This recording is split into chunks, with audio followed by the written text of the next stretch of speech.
الأهلي لا يخسر إلا بمساعدة الحكام.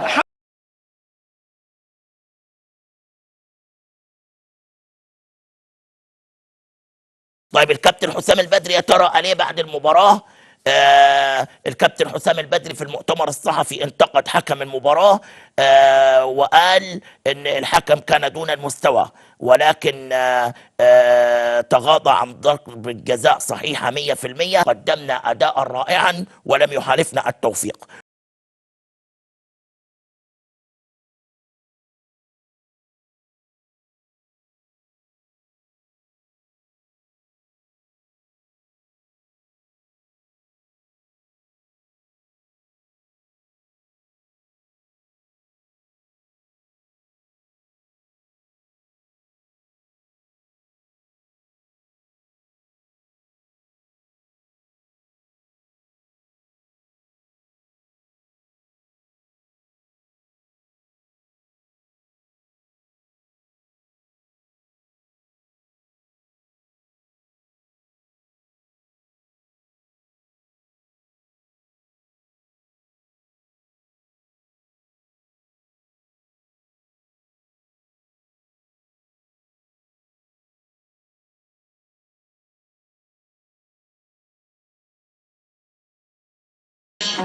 البحر جرحه ما بيتبلش وجرحنا ولا عمره دبل، والبحر بيضحك ليه وانا نلذة العملة الأولى.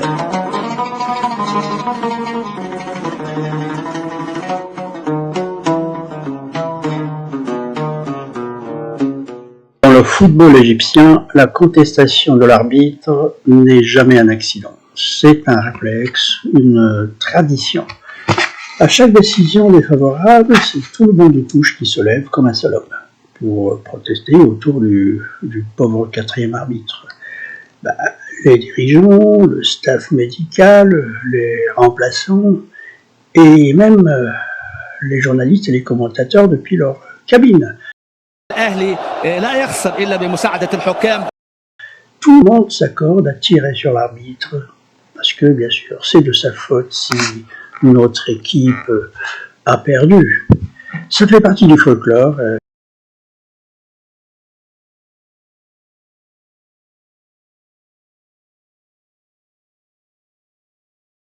On peut plaisanter de la situation, on peut en rire, mais on ne peut pas oublier que cette relation toxique à l'arbitrage risque de pourrir tout le football africain.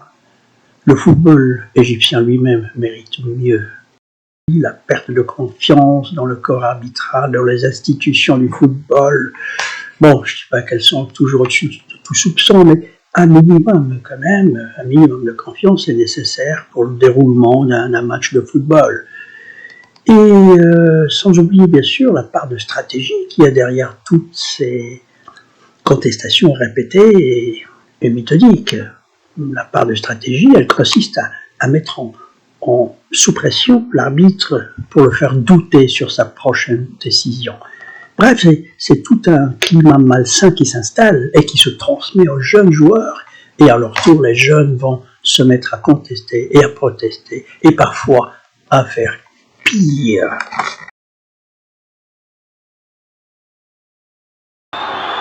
إلى رمي التماس. شوف هنا، شوف الاحتكاك بين لاعبي الفريقين.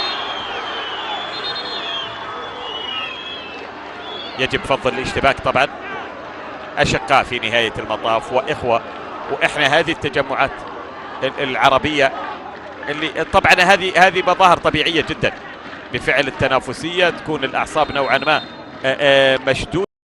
البطولات العربية مجددا للاستمرارية وللظهور في مختلف الفئات العمرية، هذا أمر يثلج الصدر أن يجتمع الإخوة الأشقاء في هكذا تجمعات، في هكذا مسابقات، في هكذا بطولات. هنا البطاقات الصفراء تظهر على الطاقم الفني بالنسبة للمنتخب المصري. الأعصاب باتت مشدودة الآن، باتت مشدودة بشكل أكبر، ونحن نقترب من الدقائق الخمس الأخيرة. لمسة ونقلة. خطيرة الثانية. Jusque-là, on a compris que la tendance à protester est bien ancrée et que Al-Ahly ne perd jamais sans la complicité des arbitres. Ok, mais cette fois, la manie est allée plus loin.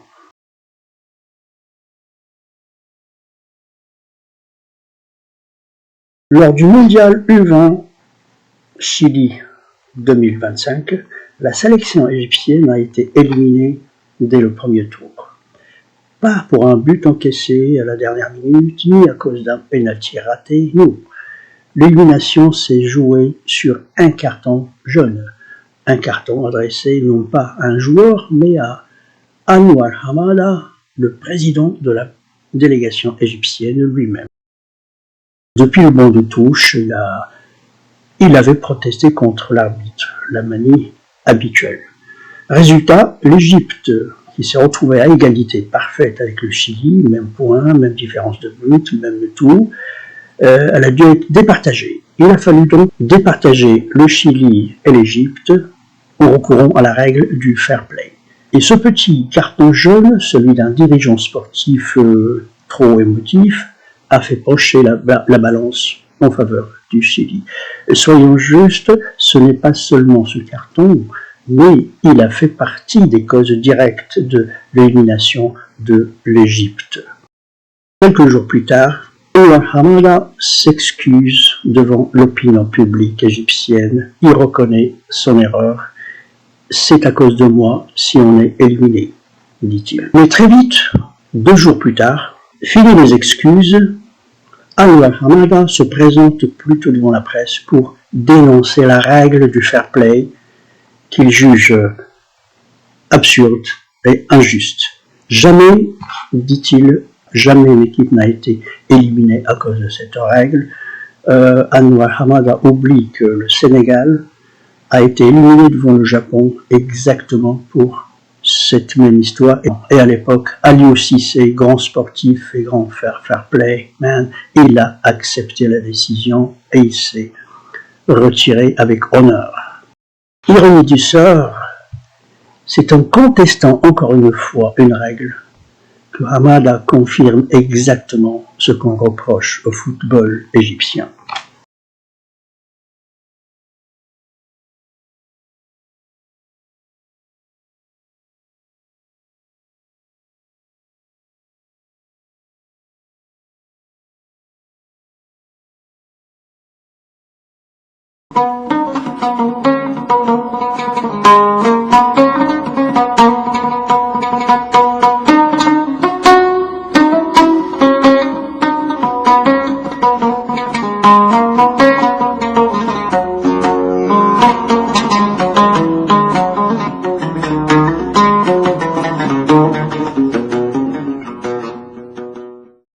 En juin 1911, le jeune Hassim Hegazi débarque à Londres pour poursuivre ses études d'ingénieur à l'University College de Londres.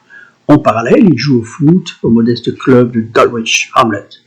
Et très vite, il est approché par Fulham, qui était à l'époque déjà un club mythique. Premier match, premier but. Hegazi devient le premier footballeur africain à jouer en championnat d'Angleterre. C'était chose peu évidente à l'époque. Hegazi a ouvert la voie. Le football africain lui doit beaucoup, ne serait-ce que pour ça. À son retour en Égypte, il est déjà une star. Il porte l'équipe nationale et son club Al-Ahly, dont il était le premier capitaine. En Égypte, Hegazi est souvent cité comme le père du football égyptien, mais son aura dépasse les frontières de son pays. Si le football africain devait avoir un berceau, ce serait sans doute le bord du Nil. C'est ici au Caire que le ballon a pris racine. L'histoire du foot africain commence au bord du Nil. Le premier match officiel sur le continent est organisé au Caire en 1882 sous occupation britannique. Par la suite, Al-Ahly, le national, fondé en 1907, devient le premier club véritablement africain créé par des nationaux, d'où le nom. Al-Ahly, le national, Et il a été créé en signe de résistance à l'occupation britannique. Quelques années plus tard, le club Zamalek voit le jour. Et il devient, naturellement, et jusqu'à aujourd'hui, le grand rival d'Al-Ahly. Les deux clubs se disputent les titres, parfois violemment, et souvent avec beaucoup de tension, mais tous deux se ressemblent sur un fait. Ce sont des clubs structurés qui ont inspiré d'autres clubs en Afrique et ailleurs. L'Égypte a aussi été un centre de gravité footballistique et médiatique. Les commentateurs égyptiens ont façonné le lexique et le ton du football arabe. Ses films, chansons, publicités, toute sa production médiatique a popularisé la figure du joueur héros, ce qui est incité, ça a incité beaucoup de jeunes à se lancer dans le football à une époque où le sport n'était pas pris au sérieux. Bref, le foot africain, et pas que lui, doit beaucoup à l'Égypte. Mais avec la montée en puissance des nouvelles nations, le Maroc, le Sénégal, l'Algérie, la Côte d'Ivoire, l'Afrique du Sud, l'Égypte a ressenti un déclassement symbolique. D'où cette tension permanente entre mémoire de domination et réalité sportive beaucoup plus concurrentielle. Les autres ont commencé à gagner. Le leadership égyptien s'est peu à peu évaporé. Mais le souvenir, lui, il est resté. Le souvenir d'avoir été le premier, le souvenir d'avoir été le modèle, la référence. Or, le football africain a changé. Le continent n'a plus besoin d'un grand frère. Les Marocains, les Algériens, les Tunisiens, les Congolais, les Sénégalais, pour pas citer les Burkinabés, les Maliens, et pratiquement tout le monde en fait. Tout le monde a grandi, tout le monde a appris, innové, gagné. Et dans ce nouvel équilibre, l'Égypte ne règne plus. Elle se débat, elle s'énerve, elle doute, elle ne trouve pas sa place. Ce n'est pas qu'un orgueil mal placé, c'est une nostalgie de leadership. Et si aujourd'hui elle proteste tant, c'est peut-être parce que elle sent que le continent lui échappe, ce continent qu'elle a façonné, qu'elle a aidé, qu'elle a propulsé, qu'elle a éduqué d'une certaine façon, jusqu'à une certaine limite en tout cas. Mentalement, c'est comme si l'ancienneté donnait un droit de gagner. Je suis l'ancien, donc je dois gagner. Alors, quand un arbitre siffle contre Al-Ahly ou Zamalek, ou contre la sélection égyptienne aussi, parfois ça arrive, il ne remet pas seulement en cause une action de jeu pour les Égyptiens. Non, il touche à une certitude plus ancienne, plus intime, celle du droit de gagner. Car dans l'imaginaire égyptien, la victoire n'est pas un exploit, c'est la confirmation d'un ordre naturel, la confirmation d'une hiérarchie morale qui est toujours la primauté de l'ancien, celui qui a appris tout à l'élève. Et quand cet ordre se renverse, ce n'est jamais la faute du ballon, mais la faute du sifflet de l'arbitre. Ce réflexe ne s'exprime jamais face aux Européens ou aux Sud-Américains, parce que là, la donne est différente. Là, la défaite est admise parce qu'elle vient d'en haut. Mais perdre face au Wydad, au TP Mazembe ou à l'Espérance de Tunis, c'est un peu comme voir un élève battre son maître. C'est l'ordre du monde qui est bousculé. جلده هو حق نادي الاهلي الوقت بدل ضاع مش اقل من 5 دقائق. رامي ربيعه وتدخل من رامي وخطا من رامي ربيعه لصالح اشرف بن شرقي. رامي ربيعه وامامنا اشرف بن شرقي وحكم اللقاء بكاري جسامه يدي خطا صحيح على رامي ربيعه. طبعا توتر نتيجه يعني وصول الاهلي الى هذه النتيجه وبكاري جسامه احد العوامل اللي يعني استفزت لاعبي النادي الاهلي، خرجت لعيبه النادي الاهلي من تركيزها في مباراه اليوم. هدف صحيح وفقا لما ذكر لنا، لكن في اللقطه ولحظه ما اتلعبت يعني. Voilà un entraîneur qui désigne son adversaire et ce n'est pas l'adversaire annoncé, mais un autre que seul lui connaît. Son tempérament, sa carrière, son image d'homme rigide, parfois paranoïaque, tout ça mélangé contribue à lui donner un rôle central dans la construction du discours victimaire autour de l'arbitrage qui est assez florissant en Égypte. Chaque décision arbitrale, chaque carton jaune devient une affaire d'État. Et peut-être que pour les Égyptiens, contester l'arbitre, finalement, c'est continuer à croire qu'on ne perd jamais sur le terrain. El Badri aura participé à diffuser ces capsules calmantes dans l'opinion. Ça doit arranger certainement plein de gens. Hossam El Badri est un pur produit d'Al-Ahly. Formé au club, il a porté le maillot rouge entre les années 70 et le milieu des années 80. Une époque où l'Égypte dominait l'Afrique, mais lui, paradoxalement, il n'a jamais vraiment trouvé sa place dans cette domination. Il n'a jamais été une star, toujours été un défenseur moyen, travailleur, sans génie particulier. Il n'a jamais été vraiment une star dans cette équipe. Et sa carrière de joueur s'est achevée brutalement à seulement 28 ans sur une blessure. Et depuis cet arrêt brutal, c'est un peu comme si El Badri cherchait à rejouer le match qu'il n'a jamais pu finir.